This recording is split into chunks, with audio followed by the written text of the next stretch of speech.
మెండోరా ప్రాథమిక ఆరోగ్య కేంద్రంలో ప్రభుత్వ విధులను ఇష్టారాజ్యంగా గాలికి వదిలివేసిన డాక్టర్లు, సిబ్బంది పట్టించుకోలేని జిల్లా వైద్యశాఖ అధికారులు.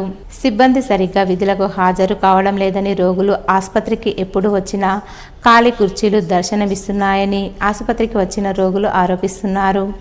డాక్టర్లు, సిబ్బంది, అటెండర్లు ఎవరూ ఆసుపత్రిలో ఉండడం లేదని, రోగులం వచ్చుకుంటూ చూసుకుంటూ మరలిపోతున్నామని రోగులు ఆవేదన వ్యక్తం చేస్తున్నారు.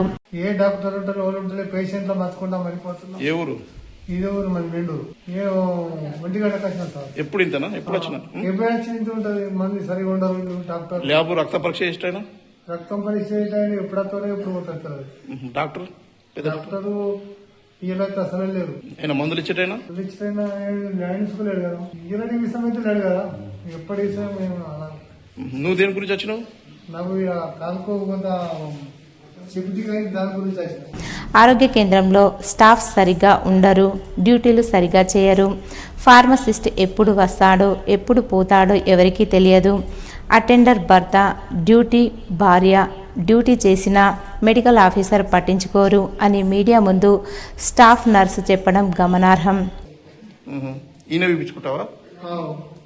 మీ భర్త పేరు ఏం పేరు? ఏ ఊరు మీది? మీ భర్త అటెండర్ ఇక్కడ. ఏం పేరు? మీరు ఆయన డ్యూటీకి వచ్చారు ఇక్కడికి ఎందుకు? ఆయన ఎటువంటి చౌకతో లీవ్ పెట్టుకోలే కదా. మీరు ఎన్నిసార్లు వచ్చారు ఇక్కడికి ఇప్పటికి? మీరు కాదు, మీ ఆయన. ఫార్మసీ మీరేనా సార్? ఫార్మసీ కాదు, నేను ఎంపీహెచ్ఏ మేలు.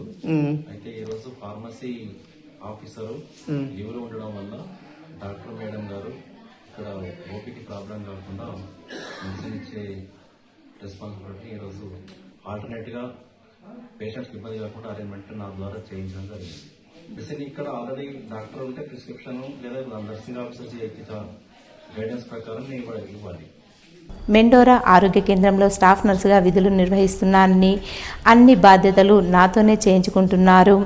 ఆసుపత్రిలో స్టాఫ్ సరిగా ఉండరు, డ్యూటీలు సరిగా చేయరు, అటెండర్లు కూడా సరిగా డ్యూటీ చేయరని మెడికల్ ఆఫీసర్కు ఫిర్యాదు చేస్తే సిబ్బంది నన్నే బెదిరిస్తున్నారని, నా మీద అట్రాసిటీ కేసు నమోదు చేస్తానని బెదిరిస్తున్నారని స్టాఫ్ నర్సు గోదావరి తన బాధను వెళ్లగక్కారు. ఇప్పటికైనా జిల్లా వైద్యాధికారులు మెండోరా ఆరోగ్య సిబ్బందిపై కఠిన చర్యలు తీసుకోవాలని రోగులు కోరుతున్నారు. నేను రెగ్యులర్ స్టాఫ్ నర్స్ని. ఇక్కడ 2 సంవత్సరాలైంది నేను ఇక్కడ ట్రాన్స్ఫర్ అయ్యి వచ్చి. ఇక్కడ అసలు స్టాఫ్ ఎవరు ఉండరు, వాళ్ళు సరిగా డ్యూటీలు చేయరు. ఫార్మసిస్ట్ కూడా 12:30కి వెళ్ళిపోతాడు. ఎల్టీ కూడా 12:15 బస్కి వెళ్ళిపోతాడు. డాక్టరు 11 o'clock వచ్చి కూర్చుంటది. తను ఎవరేం చేస్తున్నారు, అసలు ఎవరికైనా పేషెంట్లకు ఏమైనా అందుతున్నాయా లేవా, ఎవరు సిబ్బంది ఏ పనులు చేస్తున్నారు అనేది కూడా తనకు కూడా ఏం రెస్పాన్సిబిలిటీ లేదు. అసలు ఇక్కడ ఎవరు డ్యూటీలు చేయరు. అటెండర్స్ కూడా ఈ రోజు వచ్చిన అటెండర్ కూడా యాక్చువల్గా ఆమె అటెండర్ కాదు, అటెండర్ భార్య వచ్చింది, తను వెళ్ళిపోయాడు. వీటి గురించి ఎవరిని ఏం అడిగినా కూడా అసలు ఎందుకు ఈ పిఎస్సిలో ఇట్లా ఉంది, ఇది ఒక మండల్ హెడ్ క్వార్టర్ పిఎస్సి అని అడిగితే నా మీద వాళ్ళంతా ఒకటై చాలా రకాలైన రివెంజ్లు తీసుకుంటున్నారు. ఇలాంటి సిచ్యువేషన్ ఈ రోజు ఒక్కరోజే కాదు, ఇక్కడ ఎవ్వరూ ఉండరు. అసలు ఈ పిఎస్సిలో ఎవరు అసలు 12 అయిందంటే ఎవ్వరు ఆగరు, ఉండరు. అలాంటిది ఇప్పుడు నన్ను అట్రాసిటీ కేసులు వేస్తామని ఇక్కడ ఇప్పుడు జగన్ గాని సరితా సిస్టర్ అని ఒక ఆమె ఉంటది, ఊర్లో ఉంటది, 17 సంవత్సరాల నుంచి ఇక్కడే ఉందామే. అంటే మీరు డ్యూటీలకు రావట్లేదు, మీరు టైం పాటించట్లేదు, లేదా మీరు లీవులు లేకున్నా లీవులు పెట్టిపోతున్నారు, లేదా పర్మిషన్స్ ఇలాంటివి ఉంటున్నాయి, సరైన టైం కూడా పాటించట్లేరు. ఇలాంటివి అంటే వీళ్ళు ప్రశ్నించినందుకు అట్రాసిటీ వేస్తామని డిఎంఎన్హెచ్ఓకు నా మీద కంప్లైంట్ చేయడం, లేకపోతే ఎవరిని అసలు అంతా ఒక్కటై వీళ్ళంతా సంబంధం లేని వాళ్ళని తీసుకొచ్చి కూర్చోబెట్టి మేము లేము మా వంతకు వాళ్ళు ఇస్తారు ట్యాబ్లెట్లు అనడం.